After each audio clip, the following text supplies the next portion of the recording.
যোৰহাটত চুতীয়া জাতি যুৱ সন্মিলন অসমৰ আমৰণ অনশন। জনজাতিকৰণ আৰু স্বায়ত্ত শাসনৰ দাবীৰ লগতে মুঠ 12টা দাবীৰে এই কাৰ্যসূচী। চুতীয়া জাতি যুৱ সন্মিলন অসম কেন্দ্ৰীয় সমিতিৰ উদ্যোগত যোৰহাট জিলা আয়ুক্ত কাৰ্যালয়ৰ সন্মুখত চুতীয়া জাতিৰ আমৰণ অনশন কাৰ্যসূচী মুঠ 12টা দাবীৰে ৰূপায়ণ কৰে। জনজাতিকৰণ আৰু স্বায়ত্ত শাসনৰ দাবীত খিলঞ্জীয়া ভূমিপুত্ৰ চুতীয়া জনগোষ্ঠীক জনজাতি মৰ্যাদা প্ৰদান কৰা, ভূমিপুত্ৰ চুতীয়াসকলক স্বায়ত্ত শাসন প্ৰদান কৰা, ব্ৰহ্মপুত্ৰৰ ওপৰত নিৰ্মীয়মান যোৰহাট মাজুলী সংযোগী দলং চুতীয়া জনগোষ্ঠীৰ বীৰাংগনা সাধনীৰ নামত নামাকৰণ কৰাৰ দাবীত এই প্ৰতিবাদী কাৰ্যসূচী গ্ৰহণ কৰে। চুতীয়াৰ আদিৰজা ভীষ্মকৰ নামত ডিব্ৰুগড় বিশ্ববিদ্যালয়ত এখনি আসন সংৰক্ষণ কৰা চৰকাৰী কাৰিকৰী শিক্ষা প্ৰতিষ্ঠানসমূহত চুতীয়া জনগোষ্ঠীৰ যুৱক যুৱতীসকলৰ বাবে 10% আসনৰ ব্যৱস্থা কৰা, বিশ্ববিদ্যালয় আৰু চিকিৎসা মহাবিদ্যালয়ত 10% আসন সংৰক্ষণৰ ব্যৱস্থাৰ লগতে ঐতিহাসিক কীৰ্তিচিহ্ন সংৰক্ষণ কৰাৰ লগতে কেইবাটাও দাবীৰে এই প্ৰতিবাদী কাৰ্যসূচী ৰূপায়ণ কৰে। আজি চুতীয়া জাতি যুৱ সন্মিলন অসম কেন্দ্ৰীয় সমিতিৰ উদ্যোগত আজি আমি যোৰহাট জিলা আয়ুক্ত কাৰ্যালয়ৰ সন্মুখত আমৰণ অনশনৰ দৰে কঠোৰ কাৰ্যসূচী ল'বলৈ বাধ্য হৈছোঁ। যিহেতু আজি চুতীয়া জাতি যুৱ সন্মিলন অসমৰ নেতৃত্বত আজি বহু বছৰ ধৰি জনজাতিকৰণ আৰু স্বায়ত্ত শাসনৰ দাবীত আজি সংগ্ৰাম অব্যাহত ৰখা হৈছিলে। কিন্তু দুখৰ বিষয় যে বিগত কংগ্ৰেছ চৰকাৰে যিধৰণে আমাক জনজাতিকৰণৰ নামত প্ৰতাৰণা কৰিলে, ঠিক একেধৰণেই বিজেপি নেতৃত্বাধীন কেন্দ্ৰীয় আৰু ৰাজ্য চৰকাৰখনেও আমাক প্ৰতাৰণা আৰু মিছা কথাৰে আভুৱা ভৰাহে দেখিবলৈ পোৱা গৈছে। গতিকে আজি আমি গণতান্ত্ৰিক আন্দোলনৰ যিটো চূড়ান্ত পৰ্যায় আমৰণ অনশনৰ দৰে কঠোৰ কাৰ্যসূচী লৈছোঁ যে আমাক অতি শীঘ্ৰে জনজাতিকৰণ আৰু স্বায়ত্ত শাসনৰ লগতে ব্ৰহ্মপুত্ৰৰ ওপৰত যিখন নিৰ্মীয়মান অৱস্থাত আছে যোৰহাট মাজুলী সংযোগী দলং, সেই দলংখন বীৰাংগনা সাধনীৰ নামত নামাকৰণ কৰিবৰ কাৰণে আমি আহ্বান জনাইছোঁ।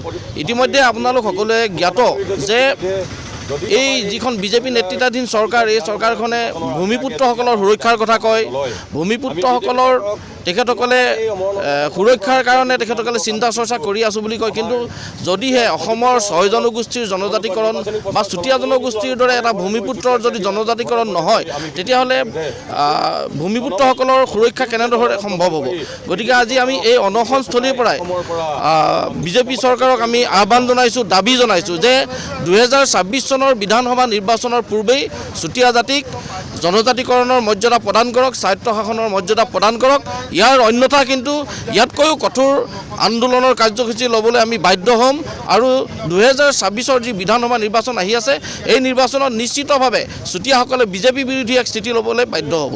অসমৰ অন্যতম ভূমিপুত্ৰ জাতি চুতীয়া জাতিৰ ন্যায্য প্ৰাপ্তিৰ প্ৰথম দাবী, আমাৰ প্ৰথম আৰু প্ৰধান দাবী চুতীয়া জাতিৰ জনজাতিকৰণ আৰু স্বায়ত্ত শাসনৰ দাবীত আমি বহু দিনৰ পৰা চৰকাৰৰ ওচৰত দৃষ্টিগোচৰ কৰিব বিচাৰি আছোঁ যে চুতীয়া জাতিৰ ন্যায্য দাবী, চুতীয়া জাতিৰ জনজাতিকৰণ আৰু স্বায়ত্ত শাসনৰ আমাক প্ৰদান কৰক। কিন্তু আমি দুখৰে জনাওঁ, কোনো এখন চৰকাৰে আমাৰ এই দাবীক কিন্তু তিল মানুহ গুৰুত্ব দিয়া নাই। তাৰ প্ৰতিবাদত আমাৰ অসমৰ বিভিন্ন ঠাইত সদৰত আমাৰ অৱস্থান ধৰ্মগতকে ধৰি বিভিন্ন প্ৰতিবাদী কাৰ্যসূচী চলি আছে। কিন্তু আজি পৰ্যন্ত কোনো এখন চৰকাৰে আমাক এটা বস্তু, আমাৰ দাবীকেইটা গুৰুত্ব প্ৰদান কৰা নাই। তাৰ পৰিপ্ৰেক্ষিতত আমি আজি যোৰহাটৰ সদৰত আজি গণতান্ত্ৰিক প্ৰতিবাদৰ চূড়ান্ত প্ৰতিবাদ আমি আমৰণ অনশনৰ দৰে কাৰ্যসূচী হাতত ল'বলৈ বাধ্য হৈছোঁ আৰু চৰকাৰক আমি এই আমৰণ অনশনস্থলীৰ পৰা সকীয়াই দিছোঁ। আপোনালোকে যদি আমাৰ ভূমিপুত্ৰ চুতীয়া জাতিৰ যদি ন্যায্য যিকেইটা দাবী আছে, এই দাবীকেইটা গুৰুত্ব নিদিয়ে কিন্তু পৰিস্থিতি অতি ভয়ানক হ'ব।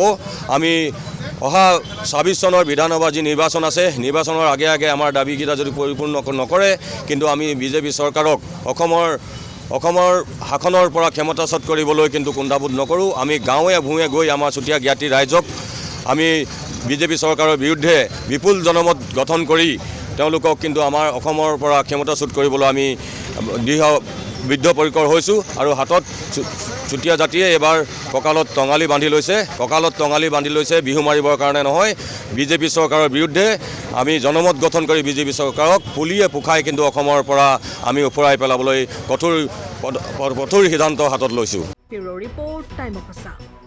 সময়ৰ খবৰ সময়ত পাবলৈ ফ'ল' কৰক টাইম অফ আছাম।